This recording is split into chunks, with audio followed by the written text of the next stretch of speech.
আমরা সকালে ঘুম ভাঙলেই এক কাপ চা চাই। আজ আমরা জানব এক কাপ চায়ের পেছনের সেই অজানা ইতিহাস, কিভাবে দূর চীনের পাহাড় থেকে বাংলার প্রতিটি ঘরে পৌঁছলো এই প্রিয় পানীয়। চায়ের ইতিহাস শুরু চীনে প্রায় ৫,০০০ বছর আগে। কিংবদন্তি আছে, চীনের সম্রাট শেন নং একদিন গরম জলে দুর্ঘটনাবশত চা পাতার পাতা পড়ে যায়। তারপর সম্রাট সেটি পান করেন, আর সেখান থেকেই চা পানীয়ের যাত্রা শুরু হয়। সপ্তদশ শতকে পর্তুগিজ ও ডাচ ব্যবসায়ীরা চীন থেকে চা ইউরোপে নিয়ে আসে। প্রথম দিকে শুধু রাজপরিবার ও অভিজাতরা চা পান করত, কারণ দাম ছিল অত্যন্ত বেশি। ইংল্যান্ডে চা এত জনপ্রিয় হয়ে যায় যে ধীরে ধীরে তা ব্রিটিশদের সামাজিক সংস্কৃতির অংশে পরিণত হয়। ব্রিটিশ ইস্ট ইন্ডিয়া কোম্পানি তখন ভারতে বাণিজ্য করছে। তারা দেখল চায়ে বিশাল বাজার আছে ইউরোপে, কিন্তু সরবরাহ পুরোপুরি চীনের হাতে। তাই তারা সিদ্ধান্ত নেয় ভারতের মাটিতেই চা চাষ শুরু করবে, যাতে চীনকে পাশ কাটিয়ে সরাসরি বাণিজ্য করা যায়। ১৮২৩ সালে ব্রিটিশ অফিসার রবার্ট ব্রুস প্রথমবার আসামে স্থানীয় সিম্ফু উপজাতির হাতে চা পাতার চাষ দেখতে পান।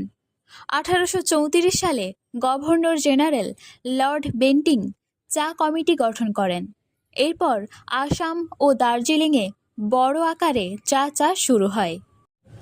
১৮৩০ থেকে ১৮৪০ সালের দিকে ব্রিটিশরা বাংলার পাহাড়ি অঞ্চলে চা চাষ শুরু করে। বিশেষ করে দার্জিলিং, কালিম্পং, ডুয়ার্স এই ৩ অঞ্চলে চা বাগান গড়ে ওঠে। দার্জিলিংয়ের চা বিশ্বজুড়ে বিখ্যাত হয়ে ওঠে তার সুবাস ও স্বাদের জন্য, যাকে বলা হয় শ্যাম্পেন অফ টিস।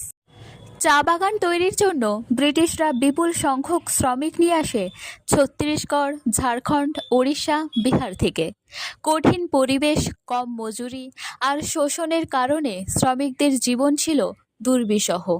তবুও তাদের হাতের শ্রমে বাংলার পাহাড় আজ সবুজ চা বাগানে ভরে উঠেছে। আজ গ্রাম থেকে শহর বাংলার সংস্কৃতির অবিচ্ছেদ্য অংশ চা।